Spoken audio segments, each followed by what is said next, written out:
NIA కళ్ళుగప్పి తిరుగుతున్న most wanted criminal ను America ఎలా పట్టుకుంది? ఇండియాలో మోస్ట్ వాంటెడ్ క్రిమినల్ అయిన అన్మోల్ బిష్నోయ్ ఎట్టకేలకు అమెరికాలో అరెస్ట్ అయ్యారు. అన్మోల్ బిష్నోయ్ ను సోమవారం అమెరికాలోని కాలిఫోర్నియా పోలీసులు అరెస్ట్ చేశారు. గ్యాంగ్స్టర్ లారెన్స్ బిష్నోయ్ సోదరుడే ఈ అన్మోల్ బిష్నోయ్. లారెన్స్ బిష్నోయ్ చేసే అన్ని నేరాల్లో అన్మోల్ బిష్నోయ్ ప్రమేయం ఉందనే ఆరోపణలున్నాయి. ఇండియాలో ఎన్ఐఏ నమోదు చేసిన 2 కేసులు కలిపి మొత్తం 20 కేసుల్లో అన్మోల్ నిందితుడిగా ఉన్నారు. 4-5 రాష్ట్రాల పోలీసులతో పాటు నేషనల్ ఇన్వెస్టిగేషన్ ఏజెన్సీ కూడా అన్మోల్ బిష్నోయ్ కోసం తీవ్రంగా ప్రయత్నిస్తోంది. అంతేకాకుండా ఆయన్ను పట్టిస్తే 10 లక్షల నజరానా ఇస్తామని ఎన్ఐఏ రివార్డు కూడా ప్రకటించింది. ఎన్ఐఏ అధికారులు అన్మోల్ కోసం ఇండియాలో లుకౌట్ నోటీసులు జారీ చేశారు. ఎన్ఐఏ వద్ద ఉన్న సమాచారం ప్రకారం భాను అనే పేరుతో అన్మోల్ ఫేక్ పాస్పోర్ట్ తీసుకుని 2022 మే 15న అమెరికాకు పారిపోయాడు. అన్మోల్ అమెరికాలో తలదాచుకున్నాడని తెలిసి ఆయన్ని పట్టించవలసిందిగా అమెరికా ప్రభుత్వాన్ని కోరింది. ఎన్ఐఏ కోరికతో ఇంటర్పోల్ కూడా అన్మోల్ పైన రెడ్ కార్నర్ నోటీసులు జారీ చేసింది. అంటే ఇండియాలోనే కాదు, ప్రపంచంలో ఏ మూలన దాగున్నా అన్మోల్ తన ఒరిజినల్ ఐడెంటిటీతో ఎక్కడికి వెళ్ళలేడన్నమాట.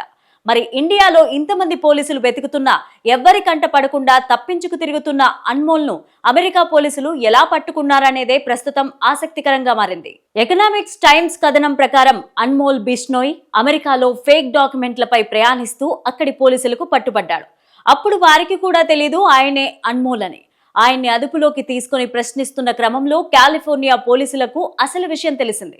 తమ కళ్ళ ముందున్నది ఎవరో కాదు, ఇండియన్ గవర్నమెంట్ ఎప్పటి నుంచో వెతుకుతున్న most wanted criminal Anmol Bishnoi అని. పైగా అన్మోల్ పై అప్పటికే ఇంటర్పోల్ అధికారులు రెడ్ కార్నర్ నోటీసులు జారీ చేశారు. అందుకే అమెరికా పోలీసులు అన్మోల్ అరెస్ట్ సమాచారాన్ని అటు ఇంటర్పోల్ కు ఇటు ఇండియన్ గవర్నమెంట్ కు చేరేశారు.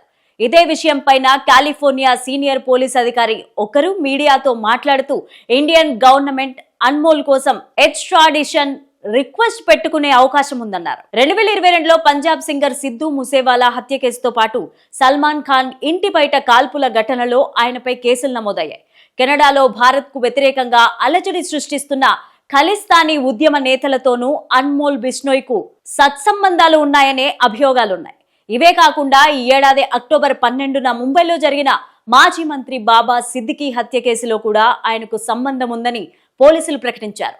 అన్మోల్ బిష్నోయ్ ఆదేశాలతోనే తాము బాబా సిద్దికీని కాల్చి చంపామని నిందితులు అంగీకరిస్తున్నట్లుగా ముంబై పోలీసులు తెలిపారు. సిద్దికీ హత్యకు ముందు కూడా అన్మోల్ తో మాట్లాడినట్టుగా ఈ కేసులో ప్రధాన నిందితుడిగా ఉన్న శివకుమార్ గౌతమ్ చెప్పినట్లు పోలీసులు తెలిపారు.